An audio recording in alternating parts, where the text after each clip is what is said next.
भवानी जय हो माँ जग कल्याणी, जय हो माँ दुर्गा भवानी, जय हो माँ जग कल्याणी, जय हो माँ दुर्गा भवानी, जय हो माँ जग कल्याणी, जय हो माँ दुर्गा भवानी, जय हो माँ जग कल्याणी। तोरे शरण में आए हो मैं निचट मूर्ख अज्ञानी। जय हो माँ दुर्गा भवानी, जय हो माँ जग कल्याणी, जय हो माँ दुर्गा भवानी, जय हो माँ जग कल्याणी।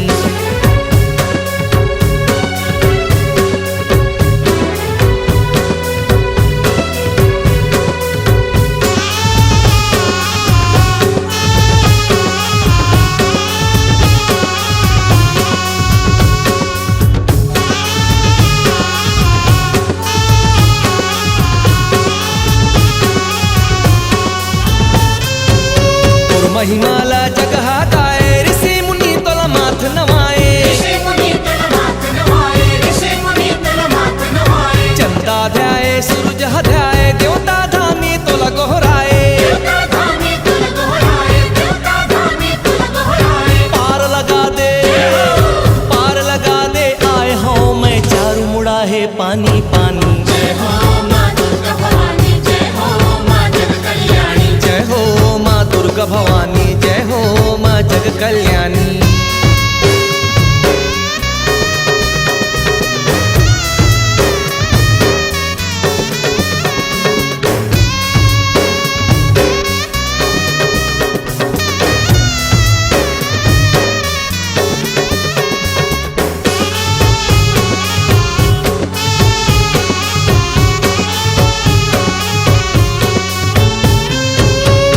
शिवानी बैला में चढ़ के खड़क कराला हाथ में धर के, खड़क कराला हाथ में धर के, खड़क कराला हाथ में धर के। आजा दुर्गा भगवा में चढ़ के शंख चक्र त्रिशूलला धर के, शंख चक्र त्रिशूलला धर के, शंख चक्र त्रिशूलला धर के। बीच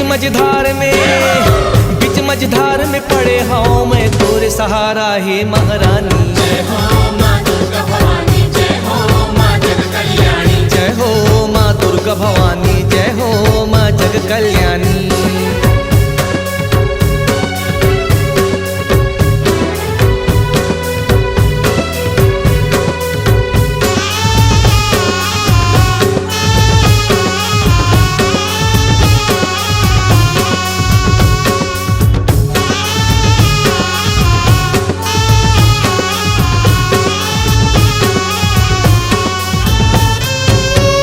दरबार में सब जन आते अपन अपन सब दुखड़ा सुनाते, अपन अपन सब दुखड़ा सुनाते, अपन अपन सब दुखड़ा सुनाते। गाते बजाते तोलारी जाते मन मांगे वो फल ला पाते, मन मांगे वो फल ला पाते, मन मांगे वो फल ला पाते। सुन ले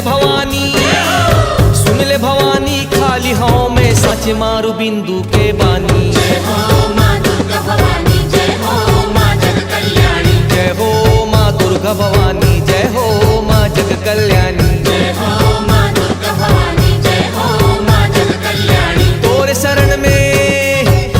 शरण में आए हूँ मैं निचट मूर्ख अज्ञानी।